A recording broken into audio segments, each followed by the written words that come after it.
Well, here we are again. Welcome to Show Us Your Insides, the podcast. I'm Joel. I'm Josh. And we are here with Colin Fowlie. Hey. And Josh, you want to give the little spiel about CHSR? Yeah. If you're listening to us right now, you're probably listening on CHSR 97.9 FM. That's the UMB campus station. We're all big fans, and we're happy to be working with them on this. You might also be checking us out on YouTube or wherever this video aspect is going to end up. But the dark web. Yeah, thanks for checking in. We're going to be talking to Colin Fowlie about his journey with creating music today. Right on. So why don't we jump right into, Colin, you tell us kind of who you are and what's your... I guess the thing is we're going to interview at some point more than just musicians. So what's your art form? What's your creative outlet? Definitely, music. I kind of started out relatively recently in like the last decade as a singer-songwriter. And then that kind of evolved into music producer and a bit of a mentor to some other independent artists. And, I've gotten into recording and mixing and all of the things that kind of surround music. And lately, within the last couple of months, I've been paying most of my bills as a session guitarist. So, it's one of those things where, like, this is all that I do. Like, I make 100% of my living from music. Also do a bit of teaching here and there.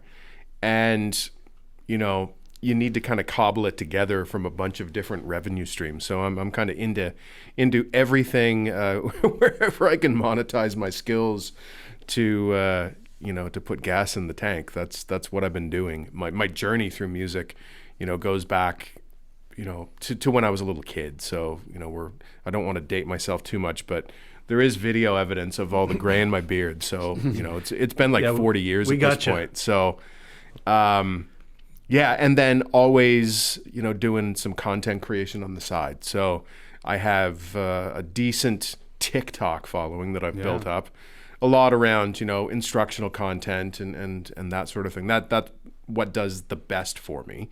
Although I'd like to just go on there and just sing a bit of my song and have it blow up and get, millions of views and tens of millions of streams on Spotify and whatnot. But I'm not hot enough for that to happen. Like, it really helped. Well, I'm a 10 to like a really small niche number of people that I don't think are the majority users of TikTok for whatever reason. So, people TikTok seems to be young, eh? A lot of folks see me with a guitar and they're like, "Oh, I gotta go."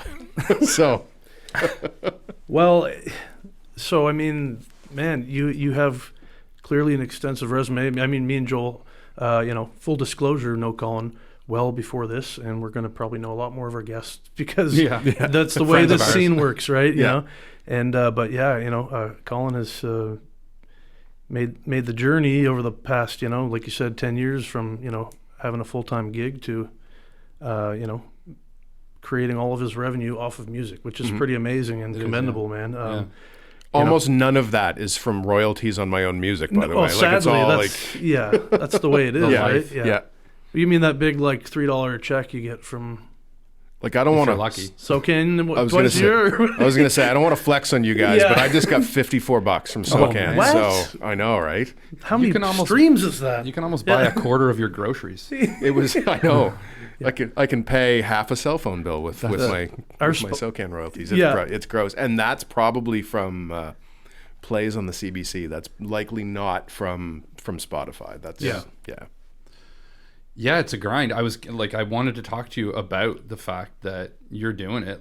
And even though I think, here's the thing, like any musician, yes, it'd be nice to make your main income from the streams of your music. Mm-hmm. But most musicians, even if they're making tons of money off their streams, they also have other revenue streams related to music. Absolutely, so what you're doing is still similar to what other musicians are doing too. Like your life income is from music, even if it's not necessarily like the streams of songs. And of course, like the dream, it would be cool if, and you deserve that. I think your music's amazing, and the stuff that you do on TikTok, and I find, like, I look at that and I think, like, people are so fickle with, they're kind of like, they support you when you do what they want you to do, like to give them the kind of like, because I love your video. So just to give everyone a little bit of the TikTok background on what Colin does, he does a lot of like in-depth stuff on different types of instruments, lap steel guitars, how to get the best out of your, finger picking or different techniques or,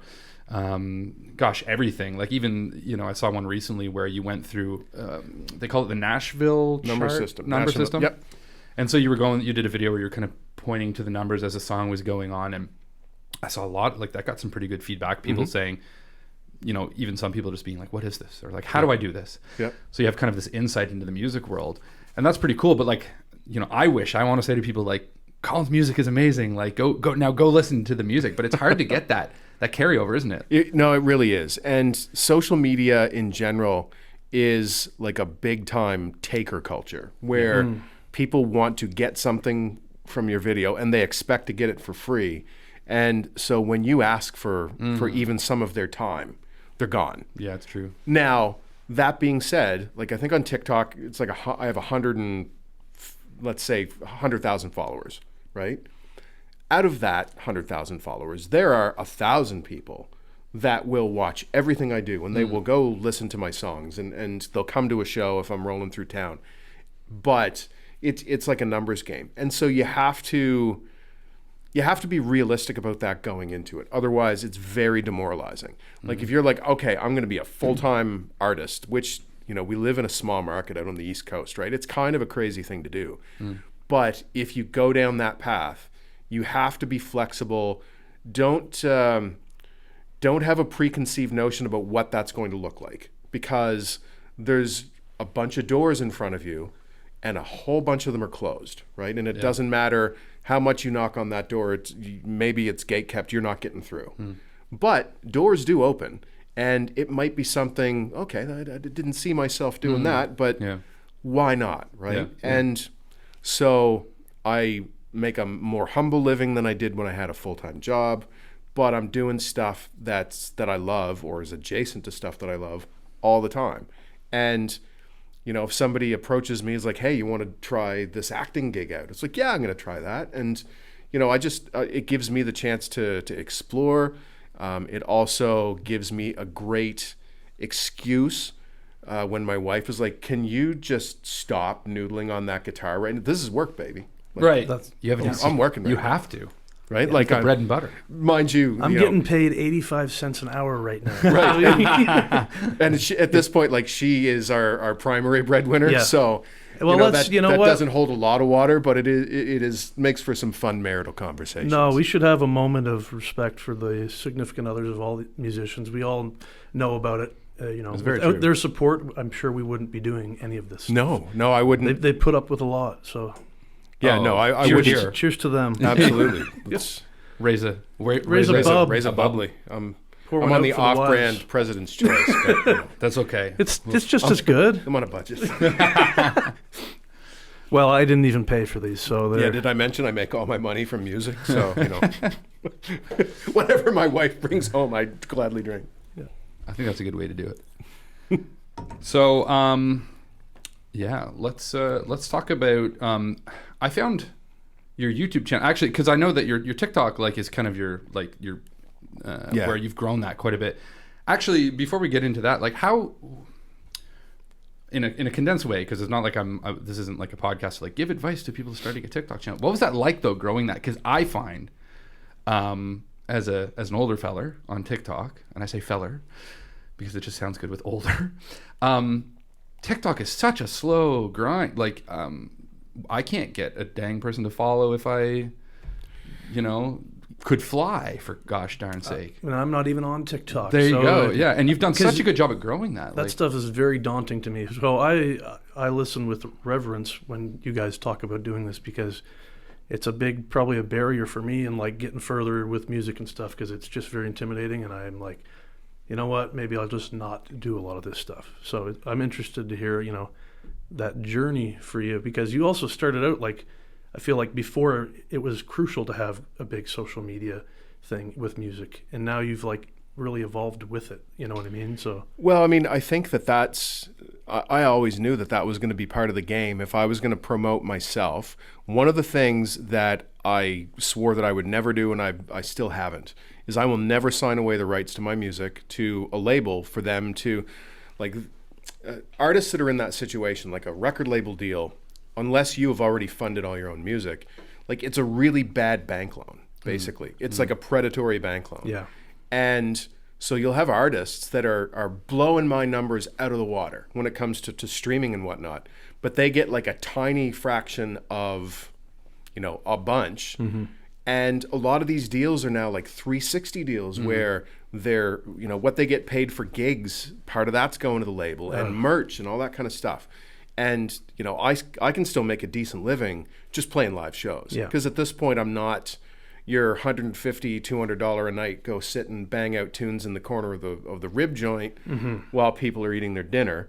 I could do that if that's work. Like, I don't want to put that down. I've done those gigs and that's work, right? And if I'm out on the road and I have the option between a night off to sit around just existing or go play something like that, and make some cash, I go do the gig, right? Totally. 100%. Totally. But, if I'm selective about what I do, which I am now, I can make better money than that playing live shows. I make way more off live shows than I do streaming royalties, for example. I lost my train of thought. What was the original question? Well, that's all good stuff. I mean, that's great. It was kind of the it how did you build was that? the growing, right? It was the growing the of social foundation. media. So I always knew that was going to be part of it. And you kind of have to just be willing to fail at things, right? Like try out a bunch of stuff maybe it works right off the bat, but chances are it won't. And when it doesn't work, you pivot a little bit. On certain social media platforms, age demographics are different, behaviors are different. So if I just sit down with a guitar and sing a song, Facebook's probably going to respond more strongly to that than TikTok. Yeah. And if you play something that gets at the heartstrings, then people will share it there. Like a huge portion of my dedicated fan base consists of like Gen X women who are the best music fans. Oh, absolutely. Other than kids that these days that like they get into something that they like and they listen to it 1,000 times. But I'm Gen X. I have a lot of Gen X friends, and you'll go over to like the card game or whatever, and they're playing the same. It's going on the radio, so I just self-censored right there. Pulled back an F-bomb. We can beep but stuff. CHSR appreciates that. Yes. I'm sure, yeah. In my editing. I'm totally going to let a couple of them rip, but I definitely want them bleeped and not cut out. I can bleep them. Perfect. Yeah. Perfect. Good. We'll come back because I do want to that. talk about swearing and songwriting after, too. Yes. Yeah, man, I'm down for that. Yeah. But it's like you're listening to the same stuff you've been listening to since 1992. Yeah. And some of that music was great, but man, you are missing out on a world of great music. And Totally. because commercial radio went in a certain direction, like the point of commercial radio, I think people get all jaded about it, but the point of it is so that people don't change the channel and they stick around long enough to listen to the commercials. Marketing, the Certainly. commercials, Right? Yeah. So you have artists that get kind of butthurt. They're not going to play me on radio. I'm like, you didn't make music for the radio. Like, Well, that's right. That medium is not going to adapt to you. Yeah. If you want to play that game, you got to play by their rules. Yeah. But if you want to make authentic art, occasionally there is like this beautiful thing that happens where true art also becomes very commercially successful. Yeah. Right. But it's pretty rare. Synchronicity, yeah. And I mean, I work largely in kind of the roots and alt country genre of music. And commercial country, like if it's not in a certain lane, it's not going on the radio. And I know it's not, so I'm not even trying for that, right? There's like a subgenre of country music of primarily white guys complaining that Nashville won't pay attention to them. Yes. And it's like, come on. Like, I saw that too. That's funny.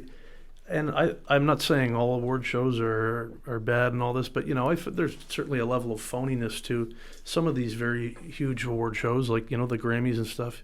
We all know they're not including some of the actual best musicians or bands in the country. You know what I mean? So No. don't put too much weight maybe into the outcomes of those things in the first place, right? One thing I want people to understand, like, if there's one thing that I, would like the general public to understand, is none of those awards happen just because somebody made a great piece Right. of art. No, that's right. You have to submit to them. Mm-hmm. So Be a member when you of- have the artists coming on, oh my God, I can't believe I got nominated for that award. You submit, like, you applied know, for it. yeah. Like, so I hate fakery. Like, I have a real hard Same. time with, like, fakery and dishonesty. It's like, yay, I got nominated for a Music New Brunswick Award that I applied for. And I was I'm surprised probably not actually. gonna win, but- When I looked into some of these things, I was like, oh, I could apply for that myself. And I was like, no, there's Yeah, a you new totally element of like, so I got to do that. And it's like where It's I'm not kind intuitive anyway. of, if you're a reserved person or, like to me, that That's felt true, yeah. kind of awkward Yeah. to do. But, at the same time, I get it. You want to show that you want to be taken seriously at that level. Maybe they like seeing people that are like, yeah, I believe in myself this much, so I'm going to submit, And a lot of times, like the larger artists, they have teams that are doing that for them. Like, that's where the label type Yeah. thing can come in handy. But Yeah. even if you just have somebody in your corner that can take the lead on some of that stuff, it doesn't need to be like a trained music industry professional. It's probably better that it isn't, Yeah. to be honest. There's a lot of great people in the industry, but there's also a lot of sketchy snake oil salespeople Certainly, and whatnot. So, but some of that stuff is really uncomfortable, like the self promotion. And Oh, yeah, like, you're applying for an award means, well, I think I'm deserving of that award. So, and most artists that I know struggle with that, right? I sure do, and I think I'm also want to keep my ego in check as well, and that's part of where my fear comes from too. But So that's part of it. I want to keep myself, humbled to an extent. So it Yeah. feels odd to do things. absolutely, Like that, yeah. But then after the application, once there's a nomination, then there's lobbying that goes on, right? Yeah. And there's different associations, like the Americana Association I belong to. I don't know if I'm still a member of the CCMAs and whatnot, the Canadian Country Music Awards, but there's like emails that go out and like for your consideration, and people are jockeying and whatnot. There's politics and stuff. Like, it's occasionally, pretty often, especially like down the ballot, like in the more obscure categories, like they definitely recognize some incredible art, like at the Grammys and whatnot. But it's not just that the best art is always winning the awards. I think everyone knows that. Yeah. But there is this entire sort of rat race in the background of lobbying and politicking and whatnot that people aren't aware of. And so I wouldn't lose a lot of sleep over it, right? Like, if your favorite artist isn't getting nominated for an award, best thing you can do is just send a meaningful song or whatever the medium happens to be, and send it to 3 or 4 friends that you think are going to be into it, right? Absolutely, like, word of yeah. mouth still matters a lot, because the internet and social media and the ability for us to publish ourselves and promote ourselves as artists is a blessing and a curse. It's great that we can reach people, but everyone's doing it, so it's very hard to cut through the noise. Yeah, it's diluted big time. Yeah. And some third party just giving an honest recommendation, like, I listened to this, I think it's beautiful, and I think that you'd enjoy it. That still means more than anything, I think, in this day and age. Like, I want to start I tried to, at the coldest night of the year thing, start like a pyramid scheme where nobody makes any money. It's like, all right, everyone go home and listen to the song. And I've looked at the numbers. They didn't do their homework. Nobody ever does. Nobody ever does their homework. And then, like, send it to 10 friends and get try and get Spread a chain thing going. And at the end of the day, if you were to get like 1 million streams, I think it's worth maybe $5,000 or something. Like, Yeah.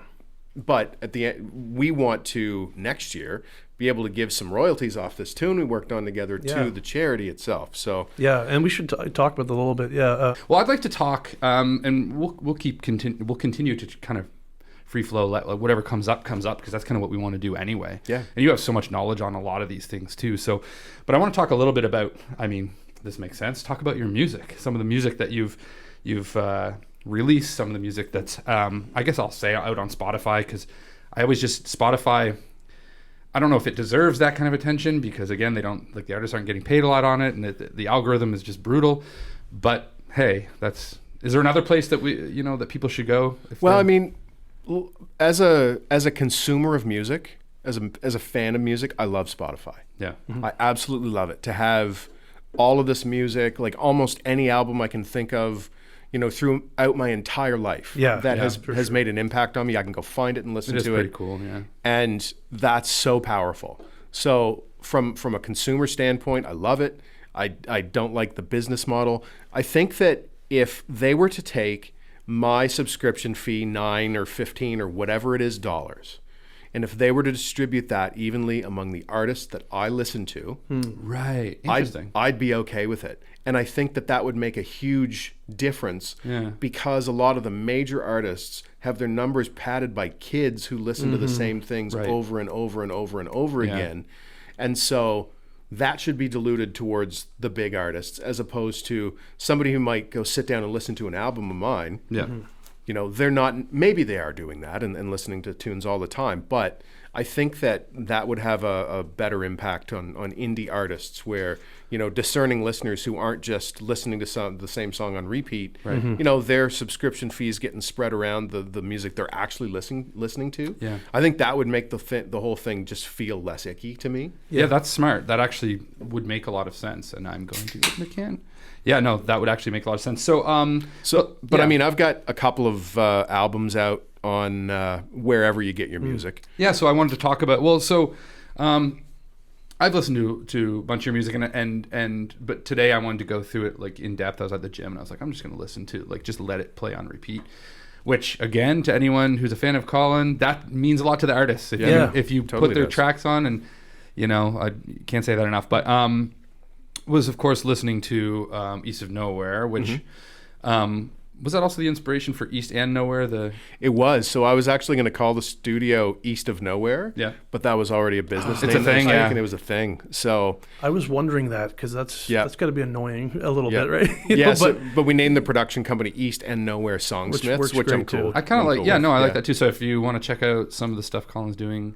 I mean, we'll give you shout outs at the end too, but East and Nowhere, Songsmiths is a cool thing. So I just want to talk about a few of the tracks. Sure. Because I think you're lyrically very, very, and you're going to probably hate that I'm like going to pump you up here, but like your lyrics are amazing and you write beautiful songs. You tell beautiful stories. So listening to that album in particular, like each song is kind of its own story. So I wanted to talk about one of the songs, and please, every song we talk about, even though we're not going to like play them all on this, go listen to each of these songs because they're really good songs. Yeah, iTunes as well. That's where I've been listening to them. I've been going through the albums. That's a thing still. Basically, the way it works now is artists sign up through a distribution service. Yeah. And you sign up there, and then the music goes in every digital retailer. TuneCore or something. I think we might be on something like that as well. Yeah, exactly. District. There's various different ones, but if you have a music app, whether it's Tidal or Amazon or whatever, I'm there. Yeah. And so are you guys, I assume. So I believe so. Yeah. Yeah. We'll have to interview each other at one point. Yeah, that's right. But so Bridge to Nowhere. Yeah. They're all great songs, but there's a few that were like standing out and. So let's talk a little bit about that song is kind of the idea of a small town. Yeah. And there's a couple really powerful lyrics in there. And as I was listening to it, I was just like, it captures so well the vibe of like, I mean, Fredericton's not a super small town, but I lived in smaller towns and kind of understand. I mean, even just being in New Brunswick, you kind of understand those lyrics. We're surrounded. It's all small towns and then a couple cities plunked in. Yeah. And so I loved the, in particular, just to go into like a couple of the lyrics, the you don't change the photo in the picture frame I like that line as well. Yeah. But then you go on to say that, but nothing will be the same in the. I'm messing it up. Yeah. It's you don't even change the picture that came with the frame. That came with the frame. Truth be told, there's nothing here that'll ever be the same. Be the same. It's like people fighting against change in these small towns. Exactly. But the town was a mill town and or a mining town, and it's been completely just decimated. Yeah. There's so many towns like that around here. Yeah, like I thought of Minto when I listened to that. Right. So I have mining and forestry. I have family from Minto. I live close to Minto. But look what happened with like the mill in Miramichi and the impact that's had.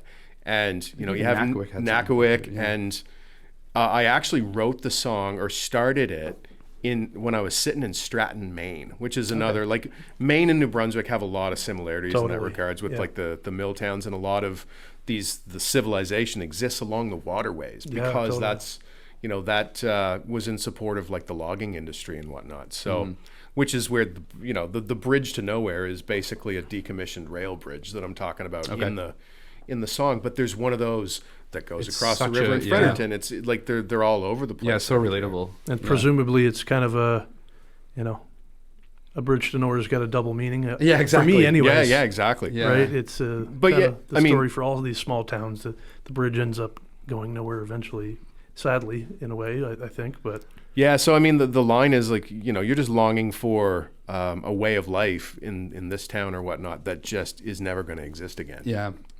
Totally. Yeah, it's a very, like, I mean, that lyric, so a lot of what I find, like, in your lyric writing, you're really good at, like, weighing one kind of idea against another, and those two things against each other create a really cool, poetic, thank you, emotional, the contrast. And so you're really good at kind of contrasting one concept with another concept that then leads to this idea of like you get this like, oh man, like some of your lyrics are very like gut wrenching. Like there was moments when I was listening to them and I have before, and you've showed me songs even just that you're working on that you haven't released, and I'm just like getting emotional, and because you're very good at that, like painting that picture and telling a story. Like it feels like we're just sitting down and you're telling me about something, and I'm just listening to the story. I appreciate that. Like most of my songs, you and I have had this conversation before, but most of my songs wind up becoming little movies, little short films in my head. And the song just kind of becomes the screenplay that once the movie's there, the song's done. I might not even have written a word or a chord yet, but I just need to now get it out on the page or out through the musical instrument. That's really interesting. And like, not all of them happen like that, but it's a pretty frequent occurrence. Well, like listening through your songs, I find, you have a lot of great stories. Some feel like they're, more of like a personal account of, maybe something going on in a personal relationship. So like on the stories, obviously they have inspiration from real life. Like you're talking about the small towns in New Brunswick. Does a theme come up all of a sudden, or are you like, I want to write about this thing that I've been thinking about a lot? I guess what I'm saying is, where does your inspiration for some of the more like these storytelling songs come from? Is it from just coincidence, or I know it can always be different as well, so it's a bit of a hard question to answer. But so I'm always collecting little ideas, right? So whether it's a phrase that I overhear, actually back to Bridge to Nowhere, there's a line in there, it's basically like this weird small town love story where like the couple are together just like they've always been there. And it's like they both just kind of settled here for the best of what's around. That was like directly ripped off of a woman that was she was working behind the counter at like a convenience store along like Route 2 through Maine or something, and talking to one of the locals about her husband. Oh, why'd you marry him? And she's like, he was the best of what was left around here, right? And I just laughed, right? That's a great line. So what normally happens, like I'm collecting these lines, I'm writing them down in a notebook or putting them on my phone, and then when two of them come together, that's usually when the idea sparks, and then like a picture will form in my head. Some of them are very personal, and it's taken me, back into a memory. Some of them are completely fictional. But for the most part, like I think Donovan Woods has one of the best lines about songwriting when somebody asked him, like, are your songs true or are they fiction? And he's like, all of them are both. Yeah. It's the way I approach songwriting, there's some truth in all of them, and there's definitely some fiction in all of them. Yeah. You round the edges with fiction to kind of protect yourself from being... Like you can get pretty vulnerable, but there's like a point where it's like, okay, that's too far. We're just pad that with a little fiction. Well, that's interesting, because like that's what I wonder too. Do you find it hard to find that line between like too uncomfortable, comfortable enough? I worry about including my, like I like trying not to shy away from real things as well. And if I put in a song, we had an argument, which that happens. Yep. I'm like, I don't want to seem like I'm making myself better than I am. I don't want to seem like I'm taking somebody down. Like, no, exactly. So for me, there's a lot of internal turmoil about what I should include and how much of it, you know what I mean, in a personal song. So Yeah, I think as long as whatever you're doing has enough empathy, yeah, then there you can go. get away with a lot, right? Like the fact that you care, Yes, that you yeah. you know, the fact that you care about that at all Mm-hmm. is a testament to you as a human being and as an artist and a songwriter. You know what? It's funny. It reminded me of when I was becoming a parent, and I was like talking to someone saying, I don't know if I'll be a good parent. Like, what if I'm not? And they were like, the fact that you are saying this right now probably means you'll be pretty good because you're Yeah, going to you try. care, right. So I feel like similar where like, because Fair, you yeah, are concerned, that you'll probably be good because you'll just be like, you're going to be checking. Yeah. Yeah. You're not going to be one of those people that just like word vomiting and like being like, I wrote a song about, I don't know, whatever. Like you're thinking about it. Being conscious about things is, I think, half the battle. Yeah, totally. It absolutely is.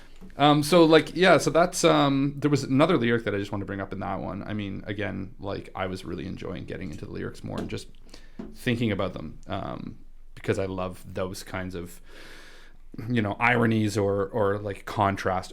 So one of the really, one of the really powerful ones was there's sorrow in the comfort of growing up where you'll die. Yeah, I like that line And as well. my goodness, like, I mean, that's loaded, but it's also so dang true.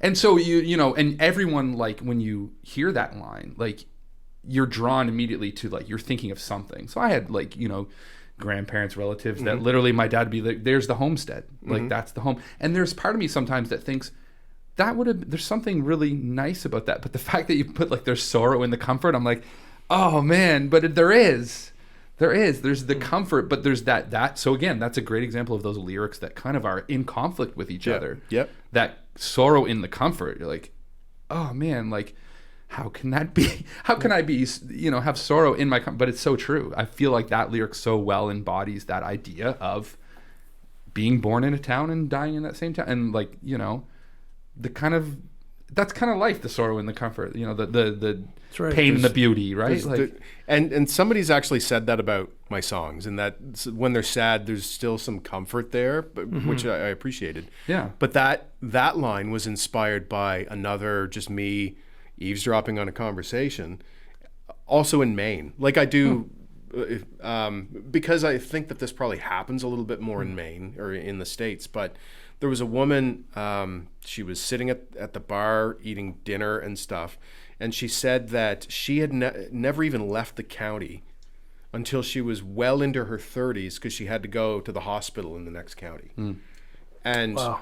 it's like, yeah, man, it's like some people, yeah, it's comforting to just know your surroundings. Yeah, like you grow up in the exact same place, but it's also kind of sad in that you don't have any perspective on the world, and maybe that's okay. Like that's part of the comfort, right? Like it's sad, but at the same time, like you don't know what you don't know. Yeah.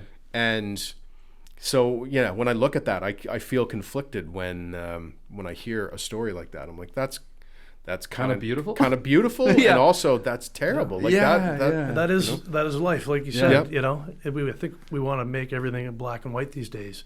Everybody does. It's Yeah. simpler.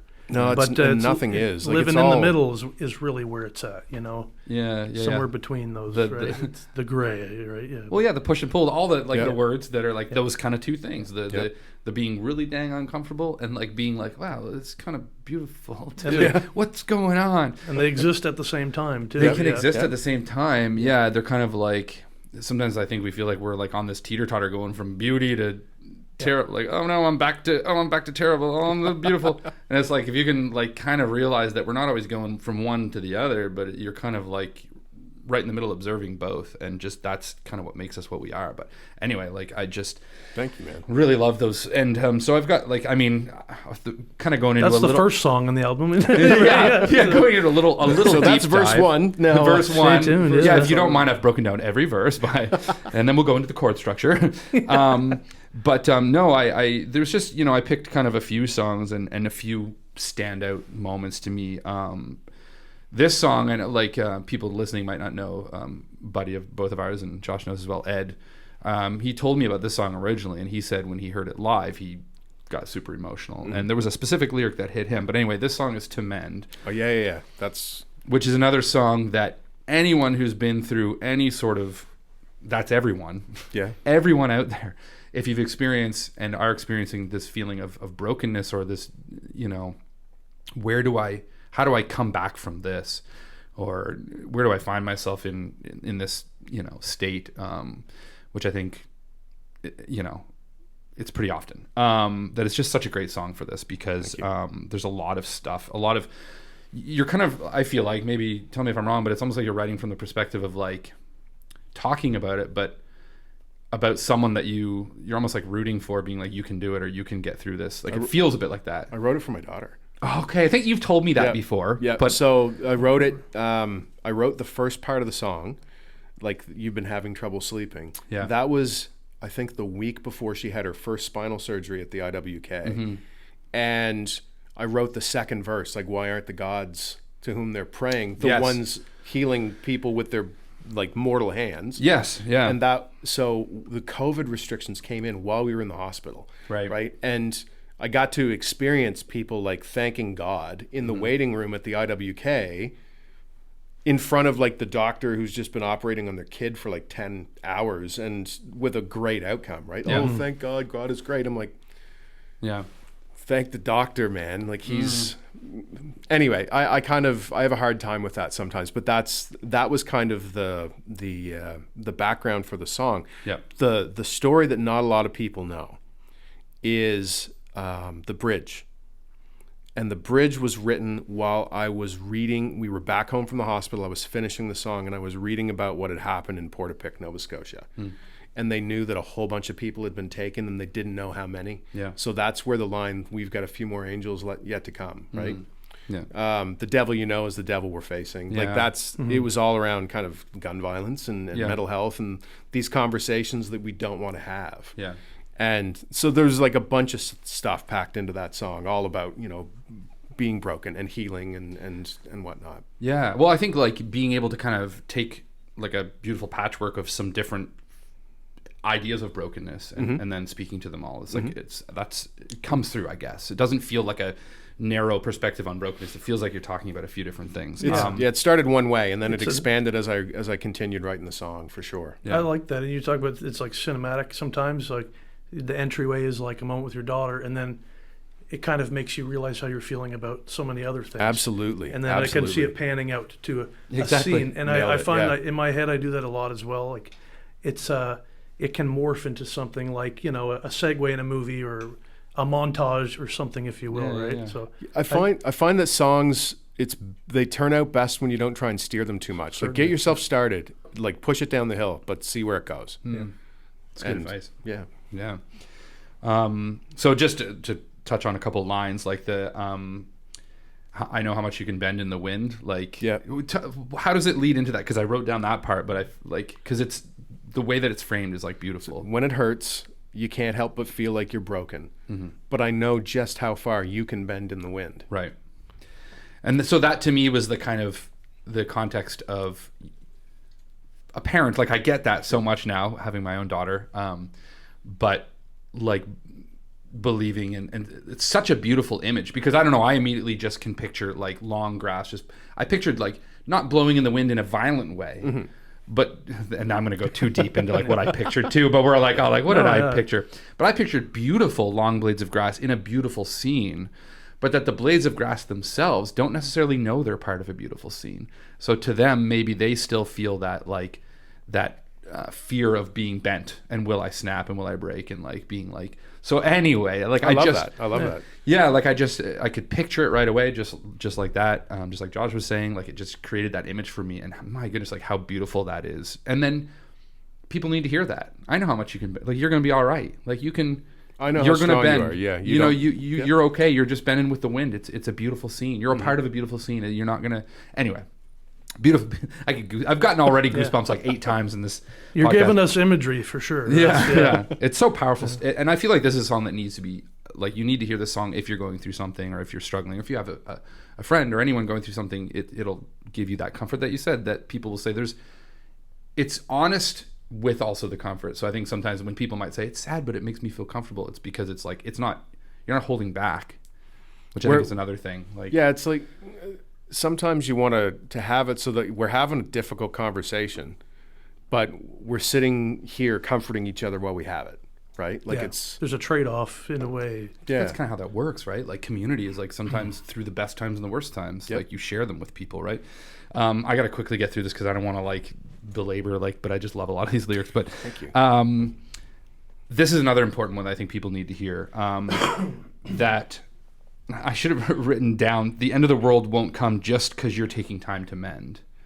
But was the lead into that just? But I mean, people go listen to it and hear the whole thing.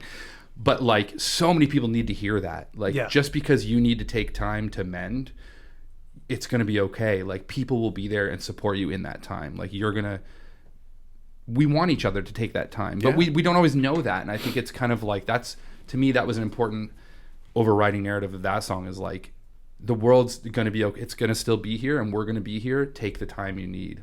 So many people don't do that. No, so many people don't take the time to mend, with whether it's mental health, whether it's,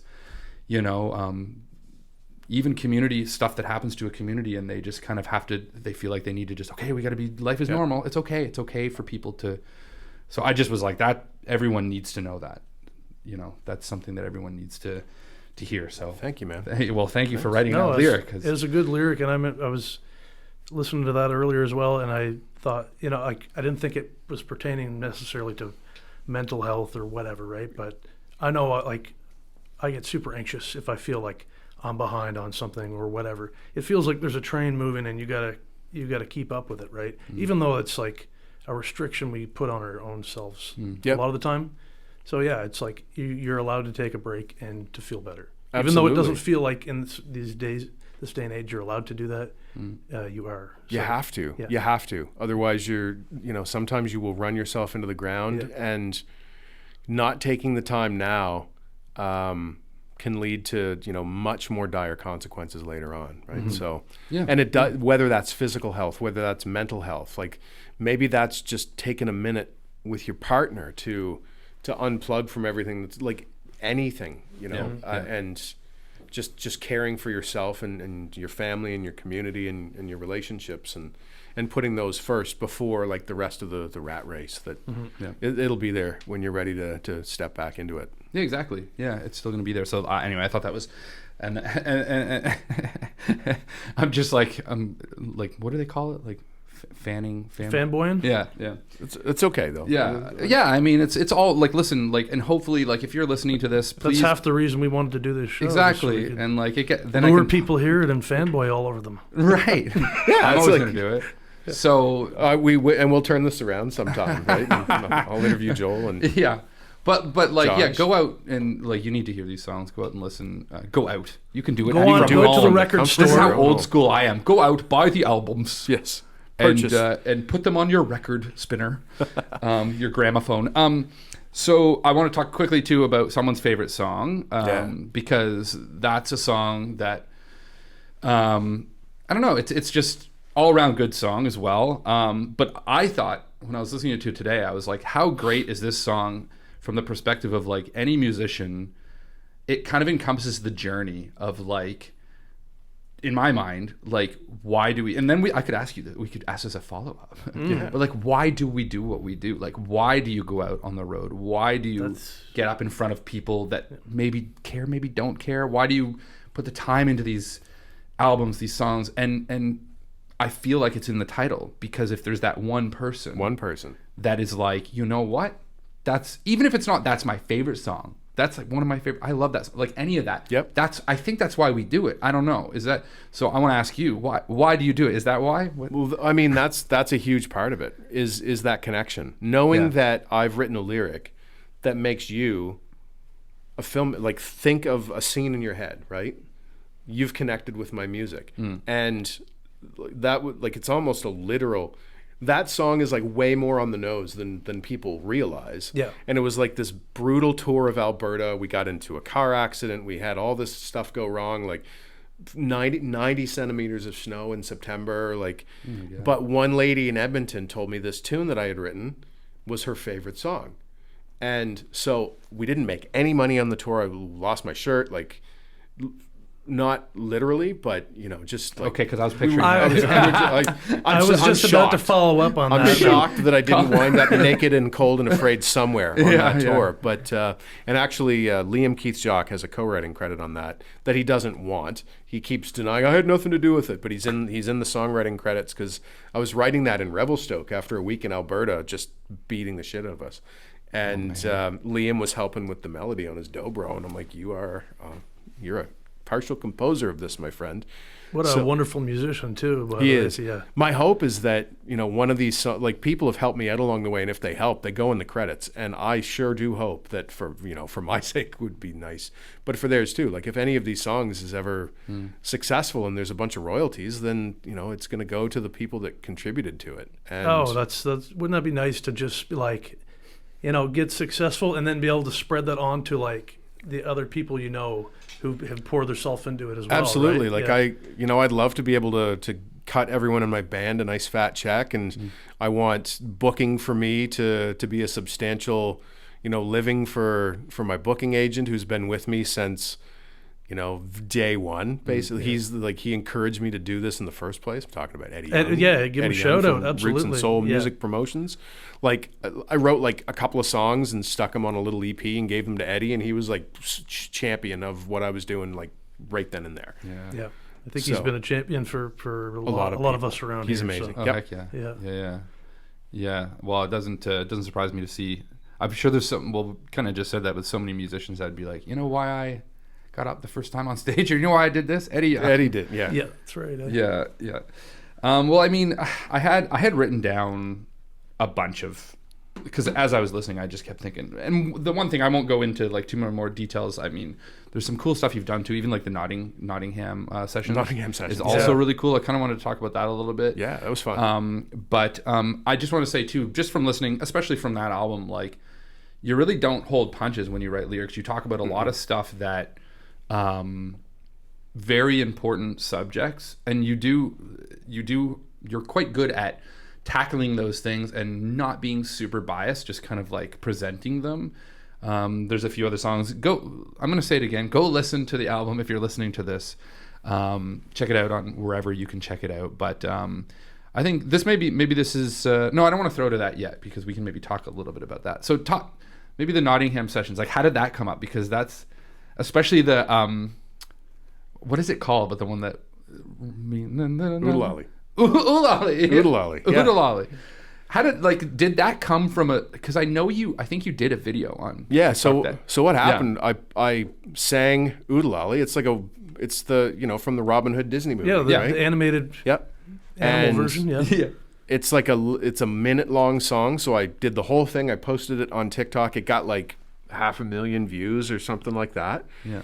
And one of the people that saw it and commented on it was Dean Miller, who is Roger Miller's son. Roger Miller wrote that song. Wow. And Whistle Stop, and which is the do do do do do do, and the song Not in Nottingham. Oh man. And though that movie was my favorite Disney movie by far, like that Robin Hood movie was a huge part of my childhood. Burned out several VHS tapes of it, and so Dean hopped into one of my live streams one night, and I was like talking. He's chatting, text chatting, and I'm talking to him.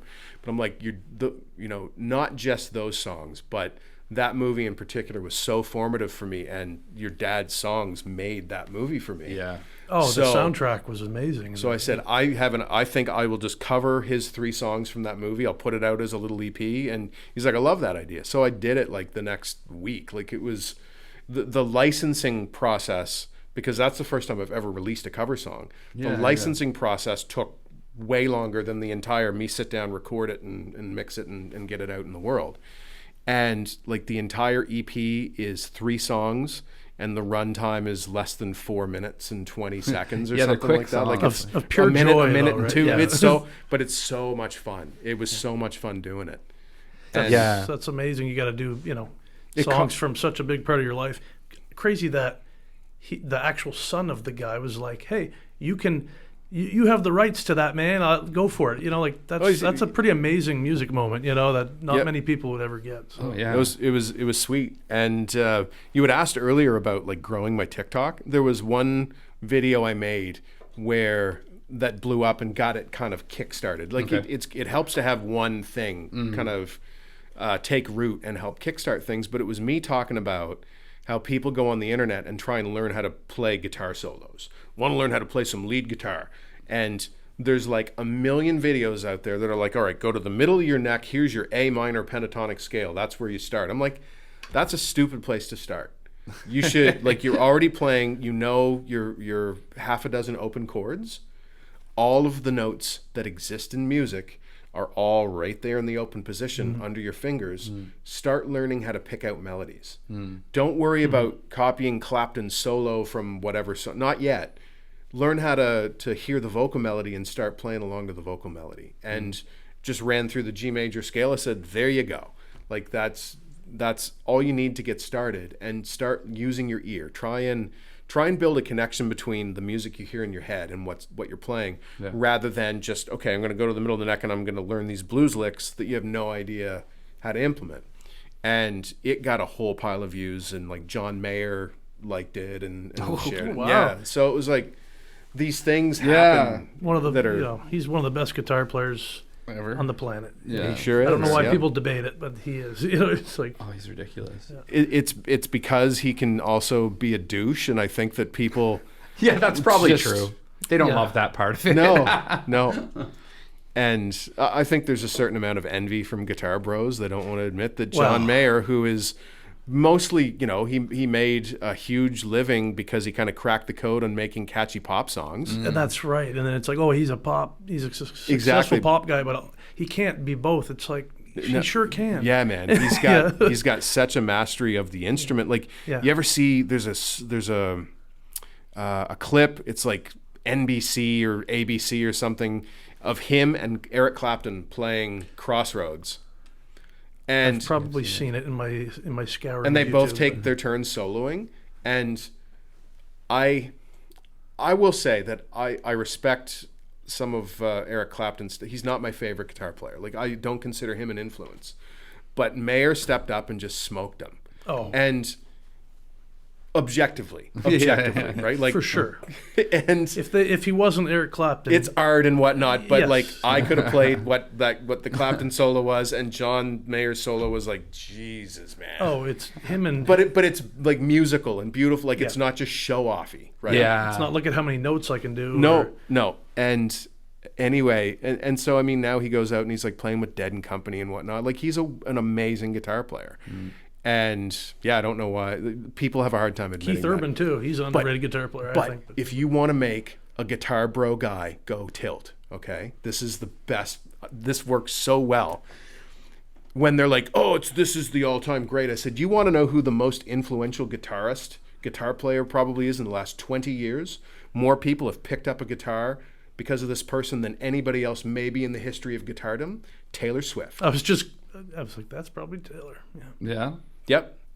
certainly. That's Like- yeah. that would definitely, the guitar bros would be like, Yep. But how many? stop it. How many incredible female songwriters do you know that are like in their, you know, late teens through to their 30s at this point in their life, that are like these super competent songwriters, wicked guitar players and stuff, who picked it up because of Taylor Swift? Yep. There's a ton of them, like Totally. that I know personally. Like, this is Yeah. not me. No, absolutely. Guessing, right? Yeah, Like, no. I know this for a fact. yeah. I think that's pretty amazing. And my girls all love Taylor Swift. I'm not a hater, but she's not like, top of the list for me. But you got to give her credit, man, for something like that alone, And Absolutely. And I mean, she's written some great songs in a world of where certain aspects of music, it's like an entertainment industry. Country music is especially bad for this, where the person up there singing the song had nothing to do with writing it, nothing whatsoever. They are a performer, they're a performing artist. yeah. And so they're a face of a brand, they're a product. But, she has done so much of her own songwriting that you have to, even if it's not your thing, you have to Yeah. respect that. And I'm a fan of certain, eras of Certainly. Taylor's songwriting more so than others. Yeah. And she got into the newer albums, which kind of shone a light on that whole Americana genre. And I think that there are people that are doing it a whole lot better than she does. However, I'm glad that she introduced people to that side of country or roots music, if you will. Totally. And no, I mean, she's absolutely a net force for good in music. Yeah. I would agree. Yeah, it's easy to hate on some of these people, you know. And I will admit, when I was younger, I was definitely more snobby, right? And I was really into, me like, too. Me too. If my song sounds like a song, it sucks. Like, it's got to be like, you know, whatever, right? Yeah. But you know, there are formulas that just they work. Like I've been like railing on certain things. Like I've matured on this, but one of those moments for me of realization was a few years back. I was bitching about something, and Huey Lord, who plays keys in my band and is a wonderful human that I've known for most of my life, he said, the way I look at it is that there's two kinds of music. There's music that I like and music that isn't meant for me, and I don't need to get all of it. It's a good way to look. There's enough for me. Totally. Right? Yeah. And that's the thing. I don't know. Well, it's just kind of this also culture to like feel like you need to shut someone down for their opinion when it doesn't agree with your, like, wait, you like that song? What's your problem? Black or white, right? Exactly. And it's kind of like, and why can't we? There's enough music for all of us. Man, if someone likes a song or a genre, that's okay. It's so easy to get caught up in complaining and ranting about things you don't like, and I do it, and I'm guilty of it. Same.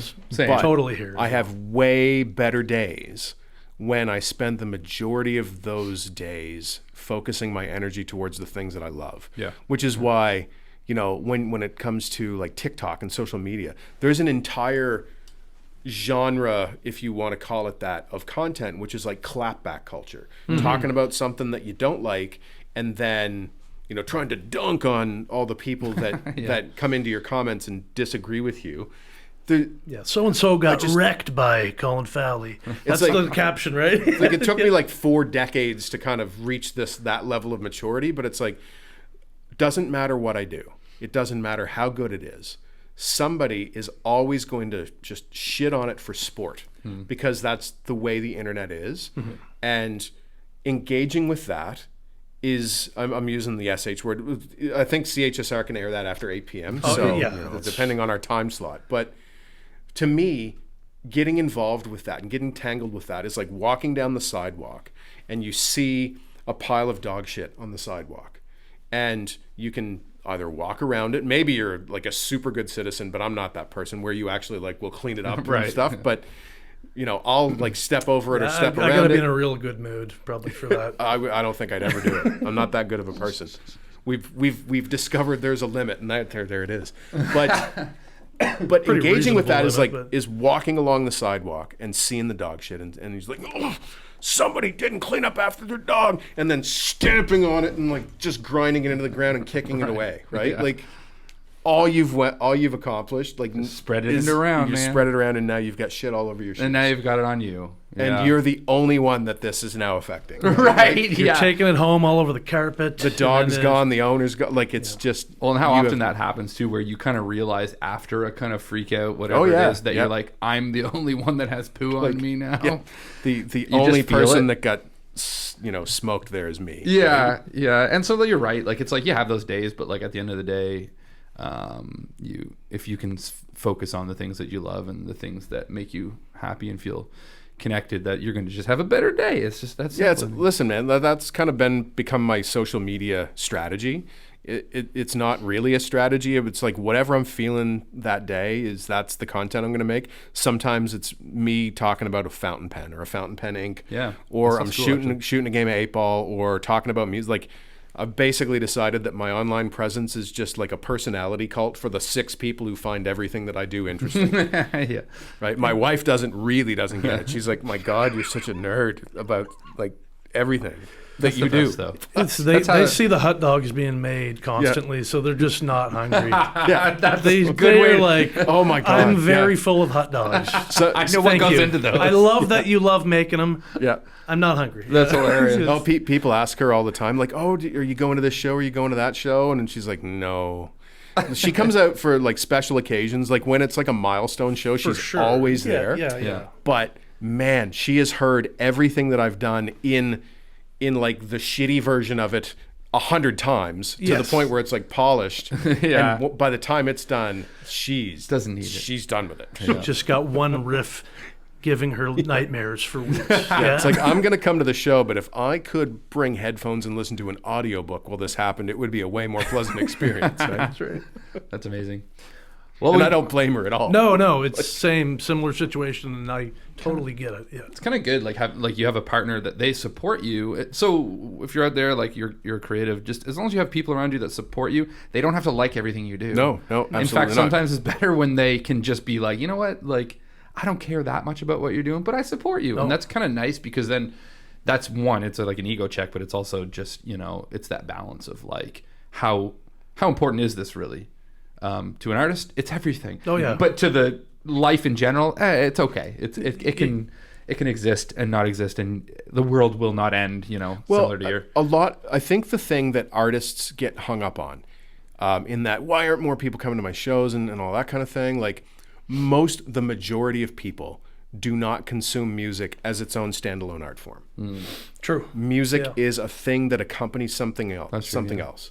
Yeah. Whether you're driving to work or you're grilling, or, you know, in the case of some of like the big shows at Harvest, it's like a night out to be seen with your friends. Yeah, For sure. While the band is on stage, and that is the vast majority of people. yeah, Certainly. Yeah. And you're spending, maybe you go to like 2 concerts a year. Right. You want bang for your buck. You're not like, who's the newest up and coming Right. rock band in my town. right? And Yeah. I get that. You know. Yep. And they don't want to do the work to find that new music because they're cool with listening to Pearl Jam 10 over and over while we play poker. If you're listening to this podcast, then you know who I'm talking to. Calling you out. We all have Pearl Jam. But No, yeah. that's- But people do give me the aux cable or like access to the Bluetooth speaker now. I'm like, because I'm usually into some new stuff that's cool that I know people are gonna like. Like I like curating a little listening experience for friends when they're open to it. It is when they're hard open to, to And it. not when they're not. Oh yeah, no. I just Good want luck. AC/DC, bro. I'll tell you the two things that have kind of struck me funny with like doing some shows, like regardless of the size of the audience, is that one is you can't ask people to come closer to the stage. No, they will nobody not. wants to be told or asked. Doesn't matter. They don't want to come closer. You just accept that. The other thing is like what you said earlier, which I'll say if you're listening to this, you know, one way you can support artists is go listen to their music. If you've got friends that are in bands, like they need that support. But that's another thing, if like what you did on stage. Hey, go do this. Go listen to. And people just, like you said, it's a consumer culture. Like they want to have what they have and not be asked to do any more work. Yeah. It's so true. Everyone wants to get something out of it, right? Like they need some sort of like incentive. They need an incentive. Yeah. The cost of acquisition for It's a tough. client or something, right? It's like, Right, like no. so I mean some of the songs like when you're making that kind of authentic art, and you know I really appreciate that you've spoken on some of these lyrics and stuff, but at the same time like that's kind of a hard sell for people. It's like, okay, you know, go listen to that song. You're probably going to have an existential breakdown. You're probably going to cry. Yeah. It's be confronted with some of your. You're going to be confronted feelings. with some things that are not comfortable. Yeah. Like that's, again, it's a hard sell. Yeah. And I've even made like promotional videos. Like my music pairs really well with sitting alone in your bathtub crying while drinking wine. It's something about But we like, do it more than we want to admit, though. Yeah, that's right. Well, bathing or It's like I don't like to not admit I, bathe. sir. I don't No. bathe. Yeah, I bathe exactly as much as that's why I don't listen to any new music. Never bath. Never bath. Never listen to new music. Yeah, but no. I mean, it's true. But I think that there's moods for everything, and I think like I know in high schools, I'm revealing about myself here, but like there was a time in high school where I just listened to like a lot of like I needed to be in my feelings. I didn't want to. And I think that's the nice thing about music is you can do it alone. You can be in your feelings. You don't have to. And if the song gets a little too heavy for you, you can pause it or shut it off, or you have control over that situation. But I feel like we've gone probably about an hour now. I wanted to throw to this song, but it feels self-promoting for me to talk about the song. I know 'cause you I'm feel involved. but and I knew that would be the situation. Yeah. And so like we don't want people to think we're being nepotitious or whatever, But we did work on a project. Well, that's right. Yeah, Joel and Colin we're worked way on. too worried about that. Yeah, like that's- we're way too worried about that stuff. It doesn't matter. No, Like, and that's what it's. You got friends and they're musicians, and you want to support them. That's the way it is, right? So Yeah. Yeah, and I think that like that track. So Joel brought a track to me called. It wasn't named at the time. It wasn't named till it was done. Like, Yeah. Anyway, brought a song idea to support the John Howard Society of Fredericton and the coldest night of the year, and to shine a light on folks that are experiencing hurt, hunger, and homelessness in our communities, which is something that isn't getting better. As inflation rises and more and more people are kind of crossing that threshold and having trouble with paying the bills and maintaining shelter and all that kind of stuff. He brought it to me. I loved his passion for it, and I felt strongly about the cause as well. So we wound up actually doing a co-write on this song where he had written what wound up being like the double verse that opens the song and kind of paints the picture in the story and the chorus. And so we kind of just riff back and forth. I wound up writing the second verse from a different perspective. So we kind of, just because there was two of us, we wound up sort of embodying two characters within within our songwriting. Yeah. And added a bridge there. We got three verses, a bridge, and an awesome chorus. We're good. Like, we got a song, and then it's just molding it into place to paint the picture. But I wound up producing the track, and other than the backbeat, which is a loop from it's a loop of a real drum performance from my friend Cody Iwasiak. Okay. Who's he's the drummer on East of Nowhere. Nice. And he's also William Prince's touring drummer. Like, he's awesome. Nice. He's an awesome drummer, and I love his sound. And but anyway, other than that backbeat, I played all the instruments on it. So it's like probably the best representation of who I am as an artist, because I've done that for some other artists, but it's their music, and ultimately, like, they have creative control over it. So it's like, certainly, yeah, they allow me some freedom, but it's like, I want you in this general direction, this general lane. Whereas with Joel, it was kind of like carte blanche. It's like, I'm kind of hearing this, and he's like, go explore it. That's the and best. I'm kind of hearing this, and he's like, yep. And he brought the idea of like, can we do like cellos on this? I'm like, yes, we can. Beautiful, yeah. And that's a great song. It's like I love it. Beautiful I love song. it. And so I feel that was like, if I was to put something in front of people as a snapshot of like who I am as a complete artist and a music producer, and how I've assembled all these skills together, that song is a really good representation of it. So it's a calling card, right? That is promotional material in and of itself. Like, the total amount that we spent on that was only in the mastering process. And that's because I didn't ask the mastering engineer to do it for free for charity, because he 100% would have. Yeah. Right? So that was it. Yeah. Well, that's awesome. It was just us and our brains, and what modest gear I have kicking around my studio. And that's all it takes. Like, the song, the performance, the instrumentation, all of that stuff matters way more than the gear or what plugins we like. Certainly, people get hung up on all the wrong stuff, I think, when it comes to making music.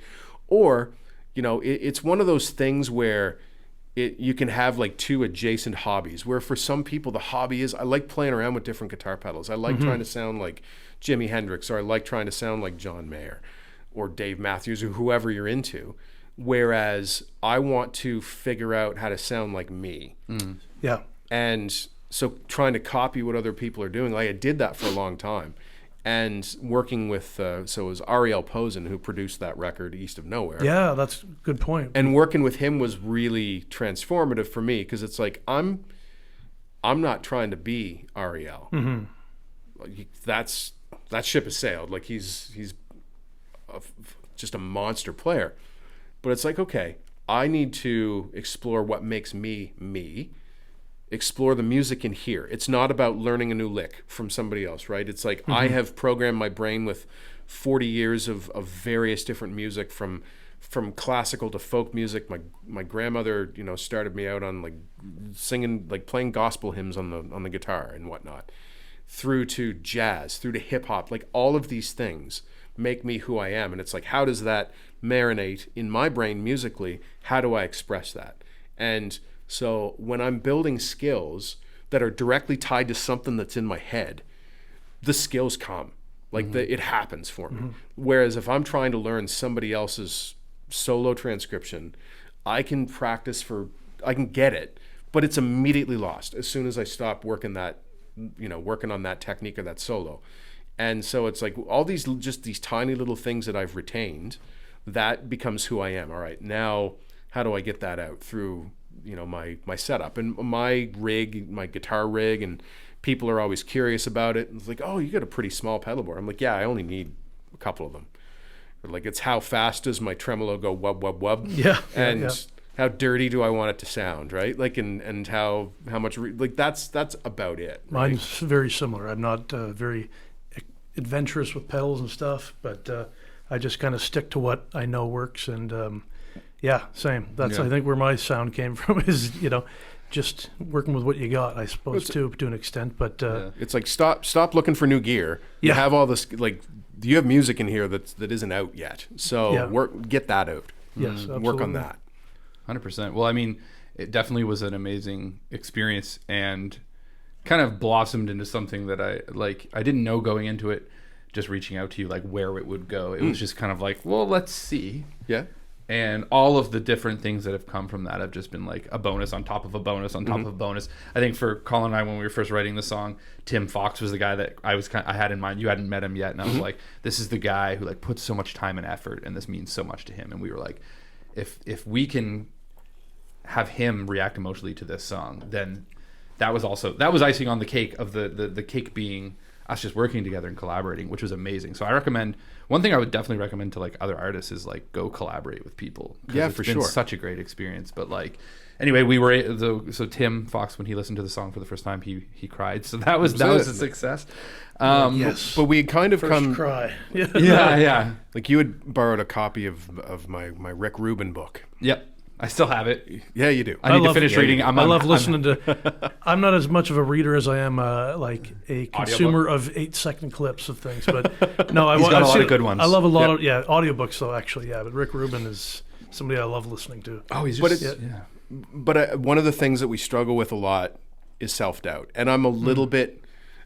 I'm not way far ahead of Joel when it comes to my path as a career as a musician, but I've been down a few more roads and taken a few more lumps and already like beaten myself up over the things.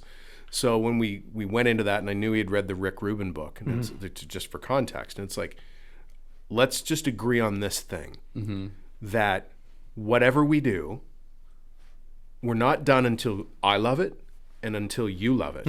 But if you love it and I love it, that's all that matters. yeah.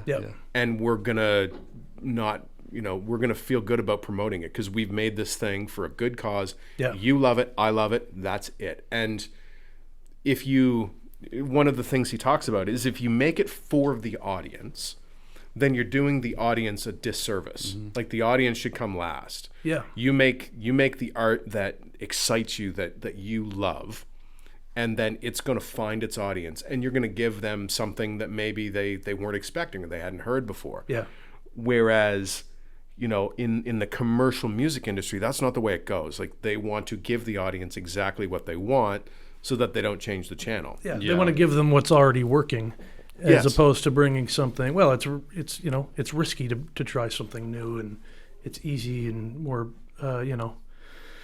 likely to succeed if you do something similar to what's already out there. And a lot of those songs are getting written by 12 people. It's lunchbox writers in Nashville. 12 millionaires in a boardroom, right? Yeah. Like it's not. That is music as an entertainment industry. Yeah. That is not necessarily music and songwriting as an art form. But there's a tremendous amount of craft that goes into writing those songs. Oh, for sure, yeah. There's all kinds of especially the bros, like guys on the internet, like simmer the fuck down, like. But there's guys like, oh, I could write that. You can't though. No, that's right. You can't, and there's. Because 12 people are writing it. There is craft to that. It's a lot harder to make that hit than you might want to give right? credit for. Yeah. Yep. it's not as easy as you think. Makes me think of the Monkeys. I did a deep dive into the Monkeys at one point because I just wanted to like.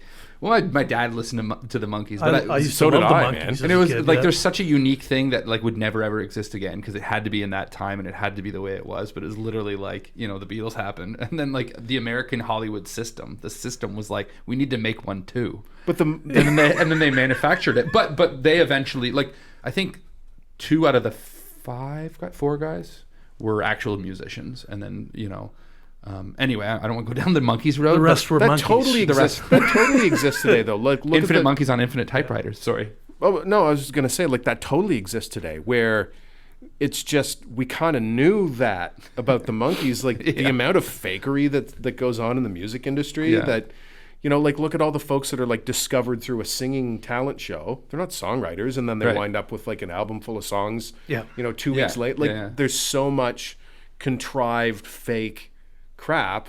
That the Monkeys doesn't offend me. Milli No, I Vanilli like the doesn't offend Monkeys. me. I like the Monkeys. That No. stuff's still catchy. I Milli think. Vanilli just got like outed for doing what a lot of other people did. Yeah, and just it didn't had do a it well s- enough a to not get tragic caught, outcome. basically. Yeah, and I mean, there's so many different, facets to like any like entertainment in general. It's no longer just there's a pub and someone comes in, or there's the minstrel that like travels with the it's more complicated now.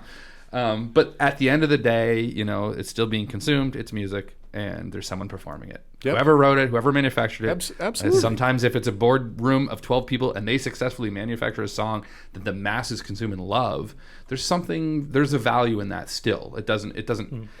Maybe the process, or if it's fake, it's maybe bad or evil or whatever. But the song itself exists outside of that. Once it's out into the world, and if it changes someone's life or makes their day better, then the song has its own personality and it did what it needed to do. Well, we Well, I mean- need those songs too, right? So what a song you don't like is, or I'm not saying I love pop music as well, and I love some Me of too, the really man. crafted ones. I'm a huge fan of a lot of that, but I also know that's not what I want to fill my repertoire with. Right. It's good to have variety. It's good to have both. Oh, I for guess, sure. But what you guys did, say with the song you collaborated on, I think it's one of those things where, me personally, it's like I could die tomorrow and I could be proud of the music that I did because you guys collaborated. You showed that you can work together, which is great in the community. You know what I mean? It's not always about competition, which I think can happen in music scenes. Not intentionally. You know what I mean? And I think it was done for a great cause. You guys were trying to raise money for this, and hopefully you guys did. And anything, but even if you raised $50, that was $50 they didn't have. You know what I mean? So Yeah. I think it's a kind of a project that should have nothing but pride for, and I commend you guys for it. 100%. Yeah. Very proud of what we accomplished, and it's tough to measure the actual impact of that. We received a ton of good feedback. Yeah. And people who were like pumped up by it, they wanted to get involved because of the thing we did, and they saw us like putting the work into it. Yeah. And so I know that Fredericton here exceeded their fundraising goals for this year's Coldest Night. I think they were hoping for $100,000 and they hit 110, and That's And amazing. it's still going a little too. Yeah, Like, so I mean, still it's trickling in until like I have March. I have absolutely no regrets whatsoever. I'm really proud of it, and it's one of those things. Like if I do drop dead tomorrow, hopefully one of you guys will pick up the torch and like get my music out there so that my family will see some royalties. Heck yes. 'Cause Let's make a pact it's right like- now. right here, Renaissance. It's like chances are nobody's going to hear this till after I'm dead, and I'm not in a hurry to get there. But Guys, Well, it's That's a funny concept for. I was just an indie feature film that would be like musicians make a pact to like if this friend like if any of them pass and then one of them does and then they have to like somehow the humor behind them trying to make this dude's music successful would be like you could do like a dark comedy where it's just that's like absolutely. It's weird. Like I feel like when like if you need an award-winning actor to play a part in that movie, we've got There. one. Did you know that Yes. about Colin? Colin's, and I love the creative. You know what I mean? It's funny actually. I auditioned for the same thing because somebody reached out to me and said, "Hey, and I was like, maybe they were just trying to get a hold of somebody else." But I was like, you know what? I was like, I'm going to give it a whirl. And I was like, ooh, this is hard to I didn't know that. audition. I'm sorry. I No, feel like no. I think being it an was asshole no, right no, now. absolutely I had not. no idea. No, it's I'm glad, because I think it was, for me, it was like, you know what, maybe that's not something I'm very comfortable You could totally with. do it though, I think. Well, but anyways, no, Yeah. and I didn't bring it up for that reason at all, but I think it's cool. Like, I don't know what your motivation was, but for me, I think it was a way for me to feel like I'm getting out of my zone a bit, right? And maybe doing something that's not what I would typically do. So I think it was a good exercise in that. So, and for you, is it something similar? Like, you know, just being in the creative realm, do you feel like that improves your creativity in other mediums as well, like music and, you know what I mean, writing? Or So like this might be a controversial thing to talk about, because I've done a bit of looking into it, and the process to go through, like with a diagnosis and that sort of thing, is like time consuming and expensive, and it's money that I don't have. Yeah. But chances are I'm neurodivergent. So like I certainly would be autistic, right? Okay. Yeah. And so to that end, I'm always playing a character. Where the natural me is just like gonna sit on the couch with headphones on and rock back and forth or play a guitar or something. Certainly, yeah. So anytime I speak, it's like I kind of have to switch on in a particular way. And I notice it especially, like, if you ever see one of my TikToks that's unedited, where I will say the thing and then I will sit there and I'll just rock back and forth and like chew my face and like stroke my beard until I think of the next thing. And then I switch it back on. So it's like, I looked at it and I'm like, I'm acting in that situation. I'm in front of the camera all the time. Certainly, yeah. I'm acting on stage. Like it's a version of me, but I'm actually a very introverted person. Yeah. And so to present anything to the public is like already feel like a role, basically. Right. Yeah. I can relate to that too, because I'm personally also very introverted naturally, and being outgoing is something I had to learn. Yeah. So, and I have ADHD, so that maybe there's a correlation, right? Yep. And Yep. I know Joel has, you know, not to speak for you on your own things, but you know, ADHD as well. So I think we can probably relate pretty well to that. Yeah, sort man. of. So I thought, okay, this is interesting. It's something that I want to try. And the hardest part I found was to not look at the camera, because I'm used to making content. Yeah, where that's true. Yeah. Where if you don't look at the camera, people are like, look at the camera when you talk to me. Yeah, true. The camera is the audience. Right. That's the thing. Like as someone who's done like some dabbled in filmmaking and stuff too, is that like the weird thing is in a short film, as soon as you connect with the audience to the camera, it creeps them out, because they're like, because they believe they're watching a fictional situation. Yeah. And if you look at the camera, they're like, ah, crap, the guy looked at me. Like, what does that mean? Yeah. So, yeah, it's funny, but it is, like, very different. So it's, like, you have to, like, you know, there's no audience.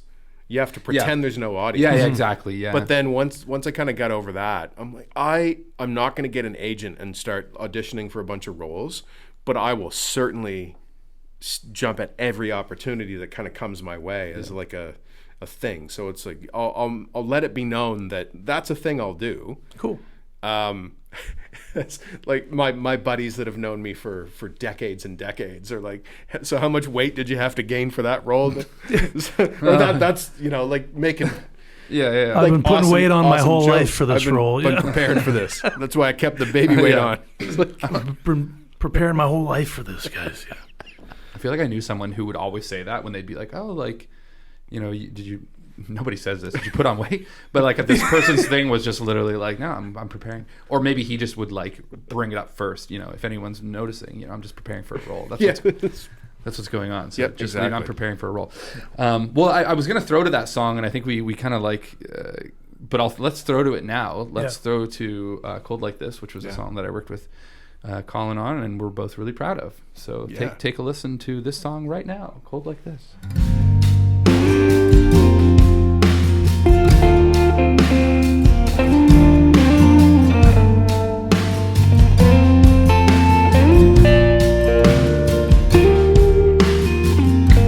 Still awake at 2 a.m.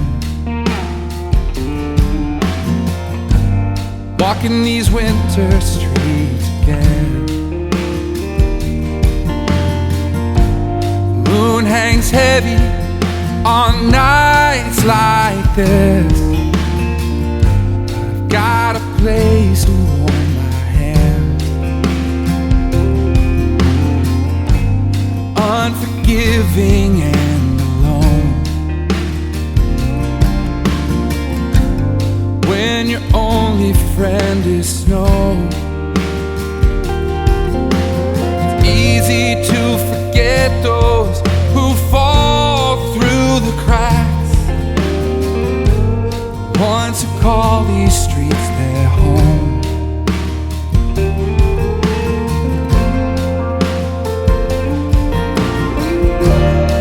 When it's cold like this, does anybody miss the ones who were left out?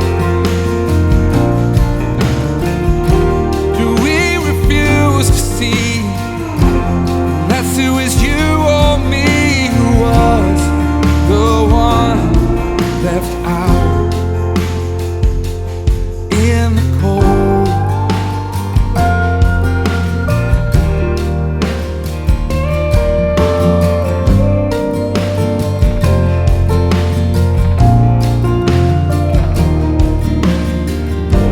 Seen you walk this way before,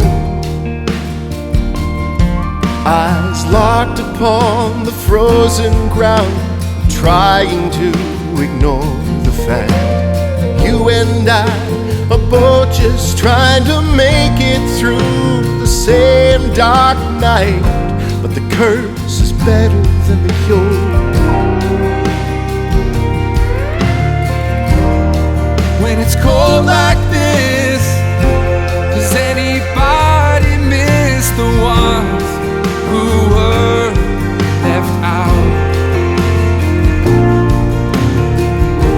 Do we refuse to see unless it was you or me who was the one left out in the cold?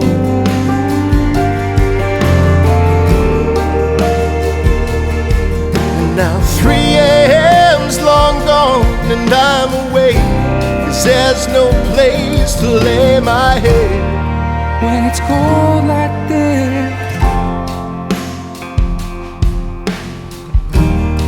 when it's cold like this, does anybody miss the ones who were left out?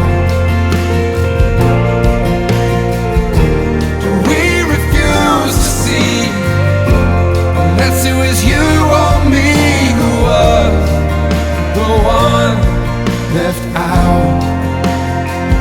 Who was the one who was left out in the cold?